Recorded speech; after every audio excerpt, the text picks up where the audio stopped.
Ano? Sige! Para yung buhay mo! Umalis ka na! Tinamaan ka ba? Wala?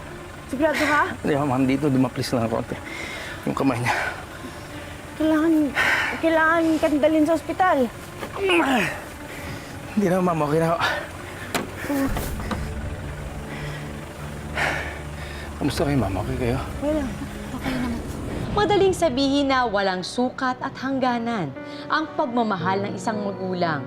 Pero paano kung makagawa ang magulang ng isang pagkakamali para sa kanyang anak? Maituturing pa rin ba itong pagmamahal? Sundan natin ang mga susunod na mangyayari sa Part 2 ng Tadhana.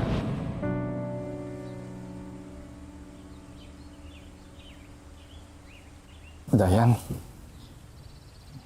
alam mo, meron akong magandang balita para sa'yo. Alam mo, nagkakasama na kami ng anak natin. Ang galing talaga, nakikita ko rin na si Coco, inaalagaan naman siya. Ang galing. Ganda ng desisyon na ginawa mo.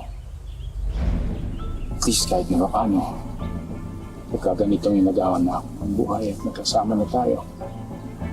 At least, makikita ko na nasa magandang kalagayan ng anak natin. Pero hindi ko pa rin makaisip na minsan kinaiingit ako si Coco eh. Na makakasama niya. Hingita niya lumaki eh. Yun ang gusto ko sana nangyari. Pero hindi na ako nanggugulo. Hindi ko na siya pukunin. Okay na siya doon. Ayoko lang isipin niya na naging masama mama ako sa kanya. Talagang hindi ka magiging mabuting ama dahil wala kang bayag.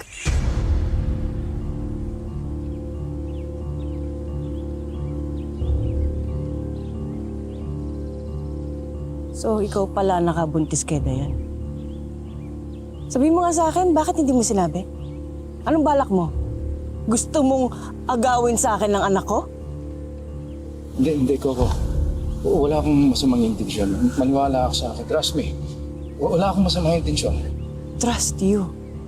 Pagkatapos mo magpanggap na hindi mo kami kilala, sabihin mo, trust you?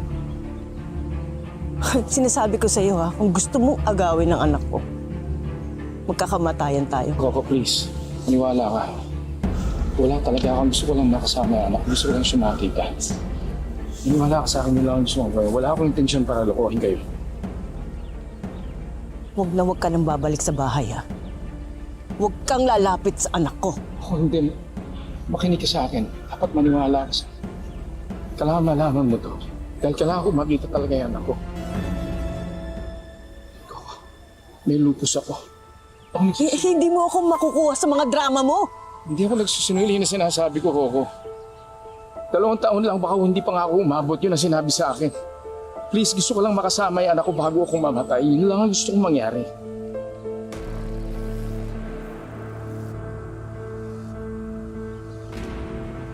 Bigyan mo ako ng pagkakataon. Yun lang ang huling hiling ko, makasama ko at makilala ko maglang ang anak ko.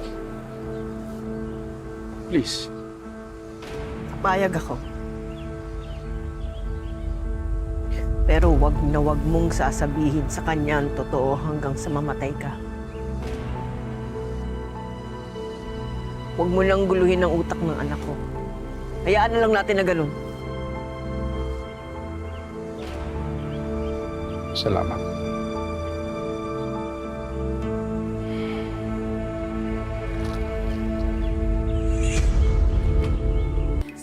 Si Monch, si Ronnie, si Richard, si Don. Teach, sino pa pwedeng imbitahin? Si Jeric. Hindi mo in-invite? Si Jerry? Hindi, nakakayang imbitahan yun. Bakit? Eh, ano ba yan? Di ba sinabi ko naman sa inyo, Teach, na crush ko si Jerry? So, natatakot kang mag-reject? Baka hindi ka niya type? Ano ka ba? Huwag kang matakot. Ako bahala sa'yo. Sa beauty mong yan, hindi siya makakahindi sa'yo, no? Huwag kang ganyan, Teach, umasa ko. Ay, naku, umasa ka na. In-invite ko na siya. Totoo nga. Oo nga. Ano sinabi niya? Pupunta daw siya. Oh, nakakahiya naman eh. Uy, saya niyo ah. Anong pinag-usapan niyo? Ako si Teach. Imbitahan daw si Jerry. Sino si Jerry? Sino nga ba si Jerry? Kasi naman, ang torpe-torpe mo, wala kang tiwala sa sarili mo. Teka, sandali lang. Bago niyo tuloy yan, may gusto ako ibigay sa'yo.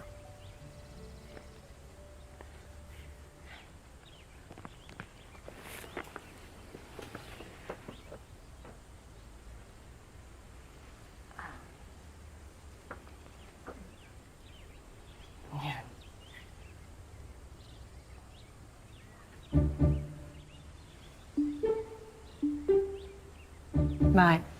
Problema? Daddy, di ba sabi niyo bawal magsinungaling? Hindi mo time. Coco, baka dapat magkaroon ka na ng girlfriend. Yung medyo mas bata para kasundo ni Tracy when it comes to fashion. Teach, no way. May usapan kami nito ni Daddy, di ba? Na bawal niya munang palitan si Mom. Joke lang naman. Alam ko naman yon. Pero, Coco, ako na bahala sa damit ni Tracy. Total, nakita ko ng design na gusto niya. Huwag ka nang mamablema. Nandito ako para tulungan kayo. Para sa party na to. Thank you, Teach. Of course.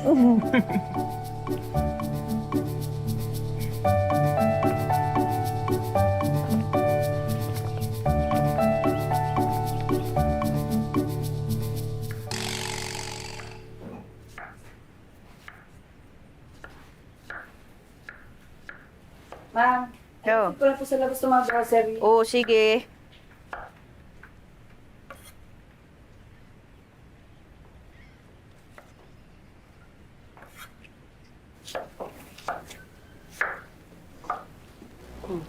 Ano ginagawa mo dito? Lumabas si Tracy. May inutos ako sa kanya. Para makapag-usap tayo ng masinsinan. Opo.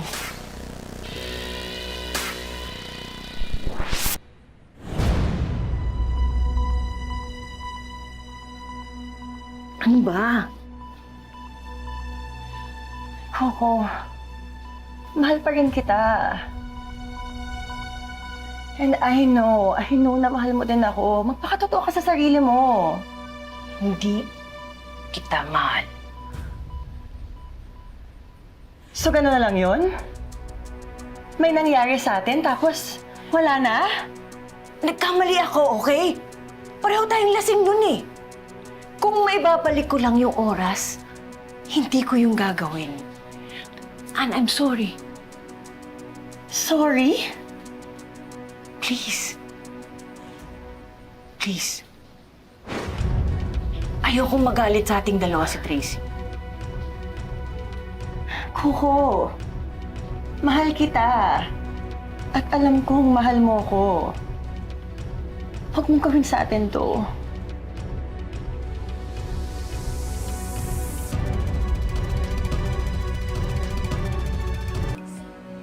Teach, come join us. Okay. Ano gusto mo? Masarap yan. Gusto mo ito? Sige. Thank you. Pag-usapan na pala natin yung program para sa birthday mo. Actually, I invited you today para magkaalaman na. Ha? Tracy, ano to? Ako dapat nagtatanong niyan sa inyong dalawa.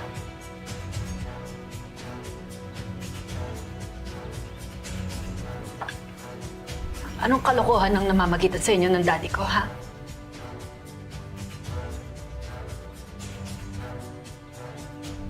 Wala. Ano?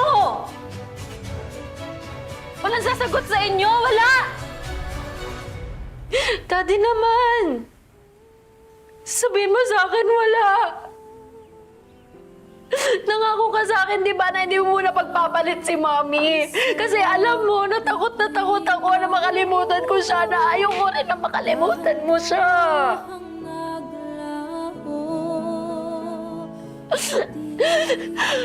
Papayag na sana ako after my debut. Yun yung regalo ko sa'yo. Papayagan na kita magka-partner. Pero binaliwala mo yung promise mo sa akin. Binaliwala mo lahat ng sinabi mo sa akin.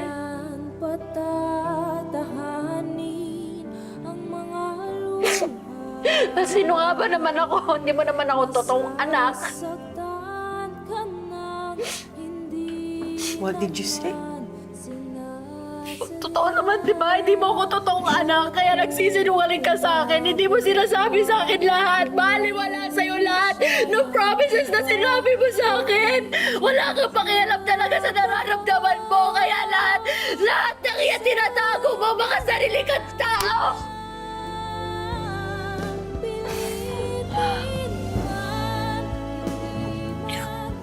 I'm sorry, anak. Don't touch me! Sana hindi na lang ikaw naging daddy ko o pamilya ko.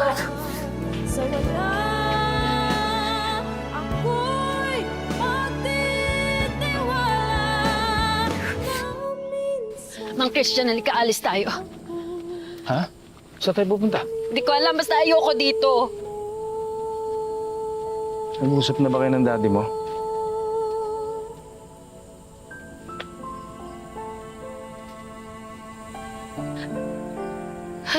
Nagkausap kami pero hindi ko alam kung nagkaintindihan kami. Ang unfair kasi. Pag ako yung nagpa-promise sa kanya, tinutupad ko, pero pag siya, hindi niya tinutupad. Siguro kailangan mag-usap muna kayo para magkaintindihan kayo. Hindi. Saradong-sarado yung utak niya. For sure, mas mahal niya yung si Ann kaysa sa akin. Hindi naman siguro. Huwag mo sasabihin yan. Totoo naman eh. Kung iniisip niya ako, hindi mangyayari to. Kung iniisip niya ako, sana hindi niya pinatulan Sana hindi niya pinatulan yung teacher ko na parang ate ko na. Ano na lang sasabihin ng mga barkada ko na may nanay na naman ako na iba. Ano na naman? Okay, so... anong desisyon mo? Hindi ko alam. Basta gusto ko mapag-isa na lang muna. Okay, kung gusto mong gawin yan, iwanan mo na kita para makapag-isip ka. Okay? Mang Christian, thank you po. Nandyan kayo lagi para makinig sa akin.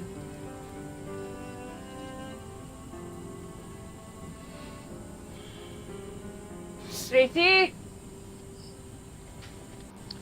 Nandiyan na ang daddy mo. Mag-usap kayo, huwag kayo mag-aaway, ha?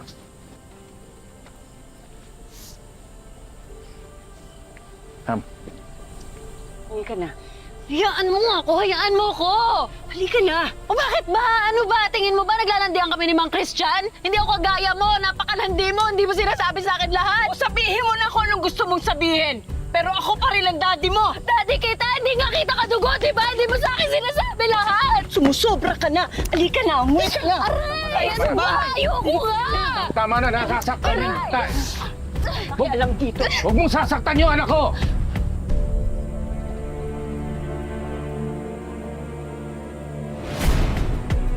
Ano ba? Makikialam mo, sinasaktan mo yung anak ko! Ano sinasabi niya? Alam mo? Ikaw ang Christian! Tracy! mo? Tracy! Tracy! Alam mo? Tracy, magpapaliwanag! Alam mo? Magpapaliwanag ako sa'yo! Pati ba naman ko? Tinago mo sa akin! Sensya ka na. Sensya ka na, Tracy. Hindi ko talaga sasabihin. Kaya lang. Hayop ka? Hayop ka! Hayop ka! Mama, hindi kayo. Pumayag ako na magstay ka dito. Nagkasundo tayo, Christian, na hindi mo guguluhin yung buhay namin. Tapos ngayon, ha? Ngayon! Magpatatay ka tayang, ha? Matapos mo hindi magparamdam kay Tracy buong buhay niya. Kapal na mukha mo! Ang talingo ko nang makita yung pagmamukha mo! Umalis ka dito! Ha? Umalis ka dito! Tumigil ka na! Pareho lang kayo sinungaling! Iwan mo ako! Anak, sorry! Sorry kung hindi ko sinabi sa'yo lahat! Ano pa bang kailangan kong malaman? Ano pang kailangan kong malaman bukod sa relasyon niyo ni Anna at ang tatay ko, si Mang Christian? Kailangan malaman mo na mahal kita! Kung totoo yan, bakit hindi mo sinabi sa akin lahat? Nandito lang pala yung biological father ko. Hindi ko man lang alam. Nalaman ko lang din nung aksidente magkita kami sa puntod ng mama mo. At sabi niya may malubha siyang sakit. Na may taning na ang buhay niya at gusto lang niya makasama ka hanggang sa huli sandali ng buhay niya.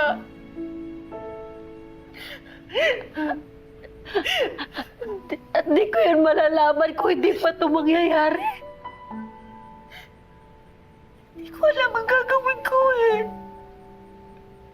Ayoko maging unfair sa inyo ni Christian, pero anak, ayoko rin kasi mawala ka sa akin. Ayoko mawala ka sa akin. Alam mo sa ginawa mong yan, mas lalong wala akong tinulak palayo sa'yo. Anak, please. Mas kailangan ako ngayon ng tunay kong ama.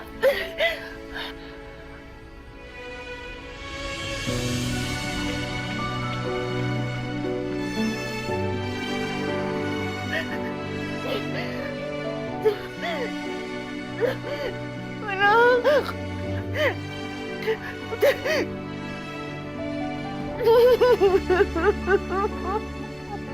Ngayon lang! Ngayon lang! Sabi ko ngayon lang eh! Wala lang ang natira! Buong buhay ko! Sinakripisyo ko para kay Tracy! Pati yung pagkakataon na maging masaya ako ulit, pinagpalibang ko na. Tapos ganun lang. Sa huli, ako lang din mag-isa eh. Nagdesisyon po ako na sa inyo na ako sumama. Anak, paano ang dati mo? Ayaw niyo po ba?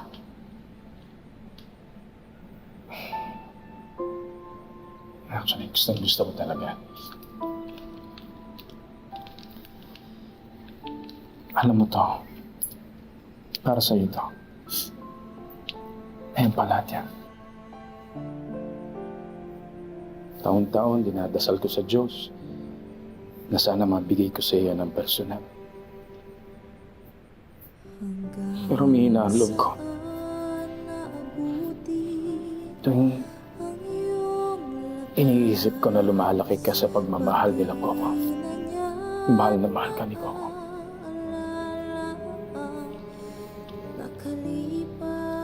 Pero kayo pa rin po yung totoo kong tatay.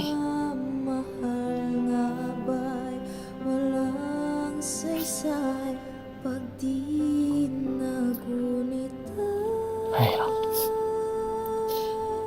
Pag ganito, malis na lang tayo dito. Punta na tayo ng Maynila. Doon ka na lang magpagamot. anak, maraming doktor dito. Hindi ko na kailangan umalis. Iba pa rin yung doktor sa Maynila pa. Matitignan ka nila ng ayos. Concerned ka talaga sa kalagayan ko, no? O meron ka lang iniiwasan? Tracy! Tracy! Tracy, umuwi na tayo. Uwi na tayo. Halika na. Hindi. Daddy, hindi na ako sasama sa'yo.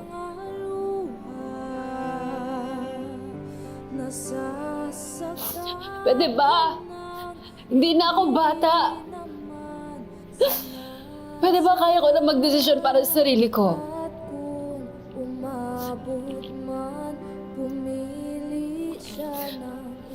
At pinipili ko na sumama sa totoo kong tatay.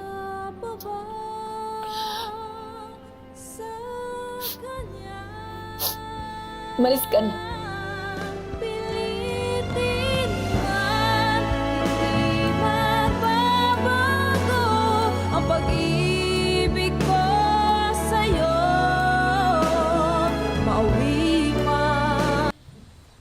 Papa, kaya niyo po bang lumayo sa lugar dito?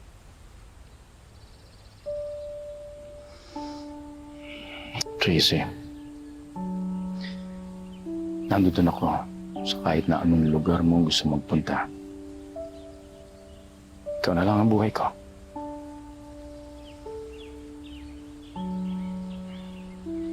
Pero, Pero ano po? wala. Tracy,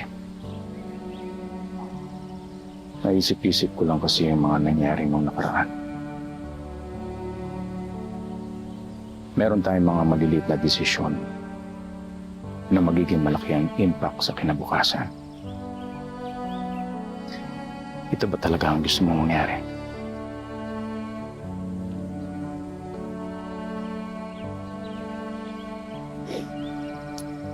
Ayokong agawin ka kay Coco.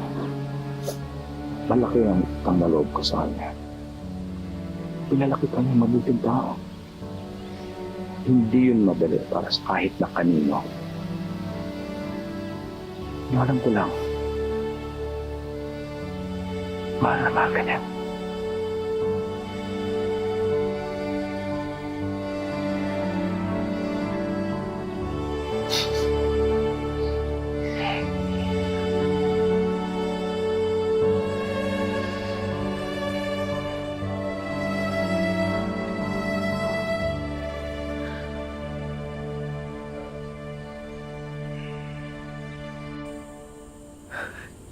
Bakit hindi ako yung pinili?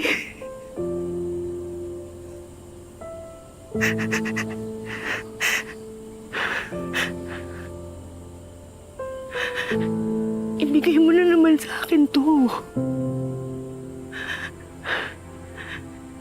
Bigay mo na sa akin to. Pabalikin mo na yung anak ko.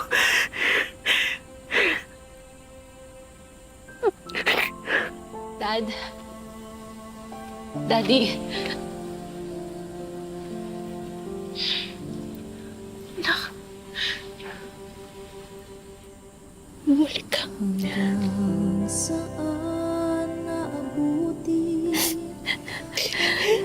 Sa pinapangako ko sa inyo, kita iiwan. I'm sorry.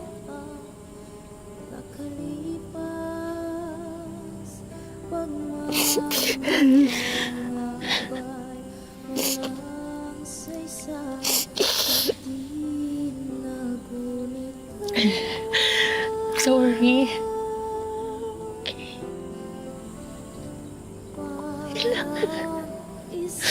Balikan mo ako.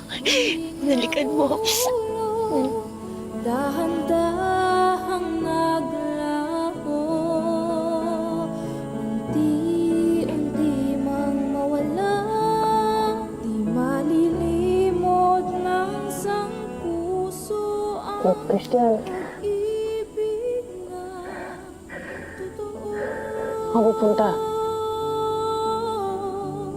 Kailan patatahanin ang mga luha? Nasasaktan ka nang hindi naman Bilahanan namin eh. sadya. At kung umabot man, pumili siya ng iba, o iibig ka pa ba? Salamat. Sa kanya pilitin man, hindi magbabago ang pag-ibig ko sa'yo. Mauwi man sa Walang hangganan ang pag-ibig at wala ring hangganan ang kayang ibigay ng isang nagmamahal. At lagi, ang pagmamahal na yon ay hindi nakakasakal at hindi nakakasakit. Ang tunay na pagmamahal ay malaya at mapagpalaya. Maraming salamat po sa inyong panonood. Sa susunod na Sabado, may hinanda uli kaming isa pang espesyal na 2-part episode para sa 4th anniversary ng Tadhana. Magandang hapon, ako po si Marian Rivera. Kumapit